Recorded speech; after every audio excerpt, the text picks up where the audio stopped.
Welcome back, folks. This is Swap, and today we're going to be taking a look at a light novel series known as World Teacher Volume 1. This is written by Neko Koichi, illustrated by Nardek, translated by Andreas Korsnes, and for the first time on this channel, I get to say that this is published by Tentai Books. We have a lot to cover with this book, but first, let's take a quick look at what this book looks like.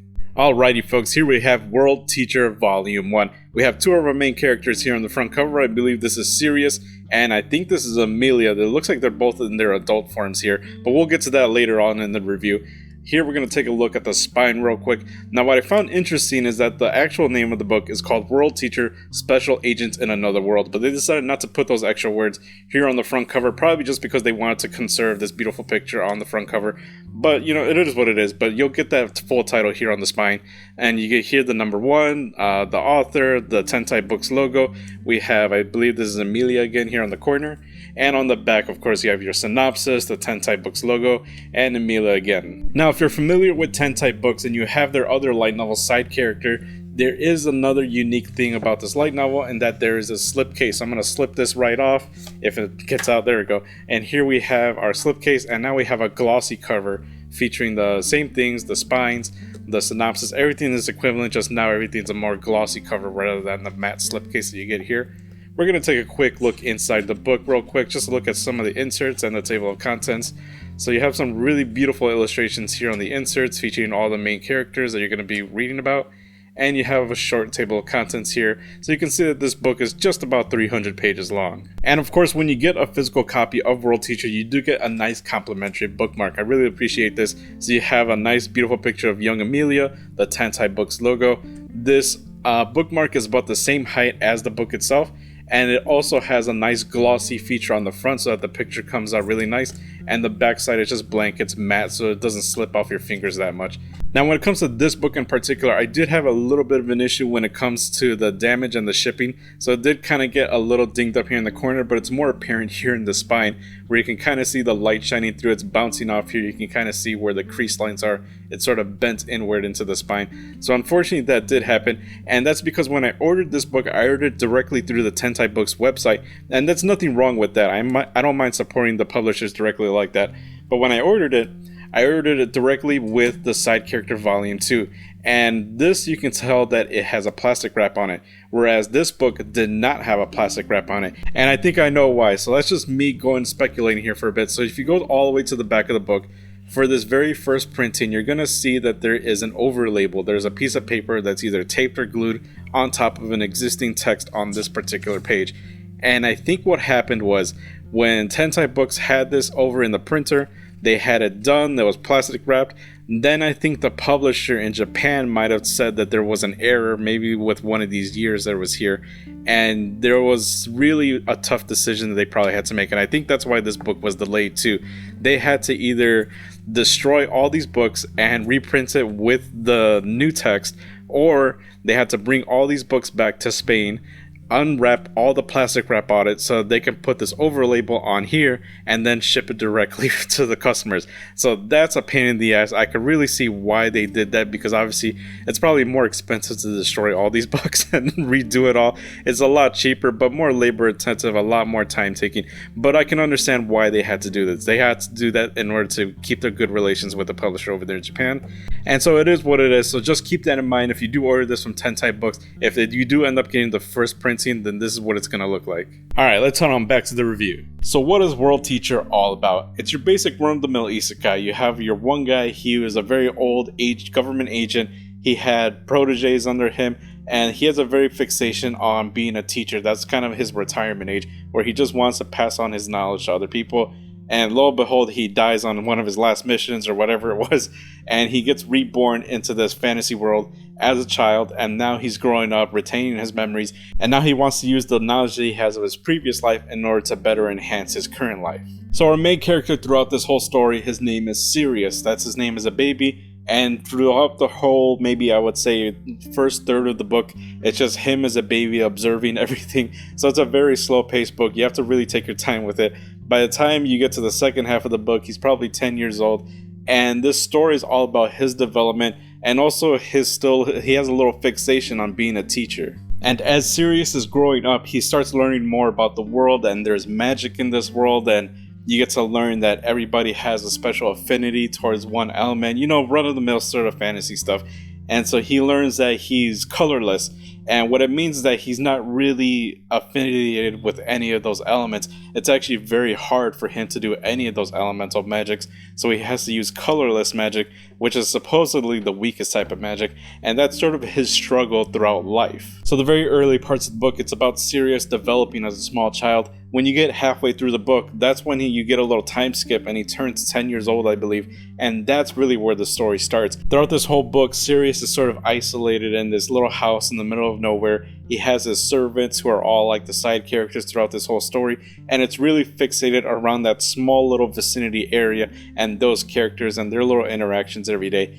But when you get halfway through the book, that's when things really start picking up, because that's when you get a little bit of a time skip, and I believe Sirius is 10 years old by then, and that's when he comes across two little silver-haired wolf children, and this is when you get introduced to Lias and Amelia. Now Lias and Amelia sort of are the little students in this whole story. They are the students for Sirius. That's where Sirius starts to really get that little fixation of being a teacher once again. So to put it bluntly, these kids went through some really bad stuff, and Sirius kind of takes it upon himself not only to nurture them back to health, but to also take them on as his own students. And that's really all there is to this first title. Like I said, it's a very slow-paced book.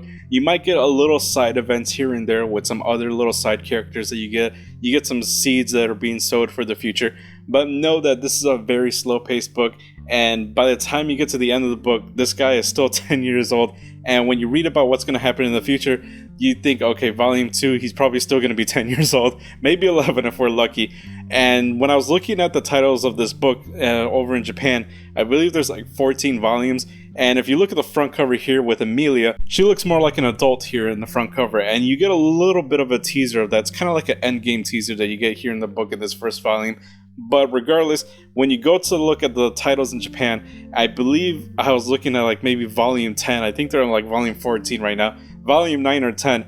Emilia still looks like a little girl, but she doesn't look like the little girl that you see, I would say, here. She looks a little bit older than this, but younger than this. So I'm like, okay, this is gonna be a really long series, because when you're reading through this book, it's literally just them having interactions with each other, and you're probably reading 50 pages of just them interacting around the house, or just training, or they're talking to one of the neighbors down in the forest. That's really all you get in this first volume. But that's not to say that this is a bad book. You really have the time to really commit to these characters and really get to feel for them, so that when you get to some of the events that happen later in the book, they hit you really hard when it really happens. I don't want to spoil anything, but it hits you really hard when you get there. Okay, so now let's get to the ugly side of the book. So I don't normally do this, and that's because most of the light novels that I have on my shelf are all from the big publishers. Here at Tentai Books, they're a very small publisher, they're a very small team, and I like supporting small publishers, but when there are some issues, you gotta know about the issues. Now, when it comes to translation, I thought the translation was done really well. There's really only, I think, one sentence near the end of the book that really made me go like, wait, does this sound right? This kind of sounds weird grammatically, but that wasn't really an issue for me. The issue for me was really the quality control throughout this book, and that was with the formatting. So I'm going to put up some examples all around here. It's not really much typos. There might have been one small typo, and there's some weird punctuation symbol, but the one thing that was really apparent throughout the whole, I would say, first third of the book and the last third of the book, was that there was quite a few errors with line breaks. And I don't know what it is about these line breaks, but they happen very randomly, and it kind of took me out of the story a little bit. Maybe it's because I'm a reviewer and I'm just counting how many of these things happen, but there's quite a few of them, so I'll put some examples up here if I haven't already. And there was one little issue that I had with one of the illustrations. Now, I don't really want to spoil what happens in this illustration, but there's like a side character that you meet later on, and when I'm looking at the illustration, I'm like, okay, this scene, this is a nice illustration, but it's not matching with what's happening in the story. And I think that the event that happens in that illustration doesn't happen for like another 20 pages later. So I'm not sure if that was how it was originally printed in the Japanese light novel, or if maybe as Tentai Books made it, just placed it in an awkward place, because when I'm looking at that illustration, I'm like, wait, how did they get to this point? Because I'm reading it right now and they're doing this. Like, how did this happen? And so that's kind of my first time that I've seen then illustration look like that, and it's not happening within the pages. So maybe I've just been spoiled with the big publishers and they've always done it like that, but this is actually my first time where I've seen the illustration way before or at least the events in the illustration happening way before it actually happens when you're reading it in the book. So that was just my personal experience, and I thought maybe it was like that on purpose, but when I'm seeing all these other quality issues, that's maybe something worth bringing up. Now, this is just my impression, my experience with this book. This is the physical copy and the first printing, so I don't have a digital copy. I don't know if it's like that as well in the digital copy.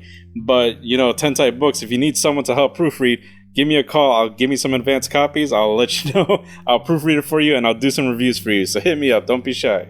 With that being said, we're going to move on to my final verdict. And my final verdict for this book is that it is a fun read. Now, this book has its own little charm to it. It has nice, cute characters. You really care for these characters because you get to be with them throughout the whole story, basically. You're just in that little house with them throughout the whole book, basically. And it has its own little charm. Now, I will say, if you're someone who wants to look for a book that's maybe within the same vein as Mushoku Tensei in terms of the pacing as also fantasy, this is probably another good book that you're going to want to pick up. And it isn't all just slice of life fantasy. You do get a nice healthy mix of battling and a little bit of adventure there, and there is some mystery going on with some of the side stories. So I will say that if you got to pick and choose your battles. Do you like having a little bit of slow pacing?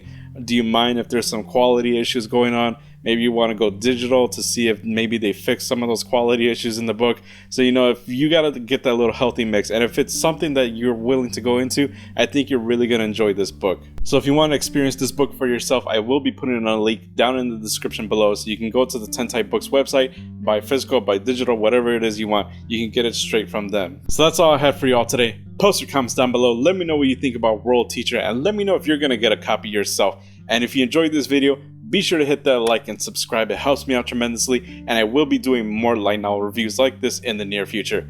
With that being said, I will see you all next time. Bye, everyone.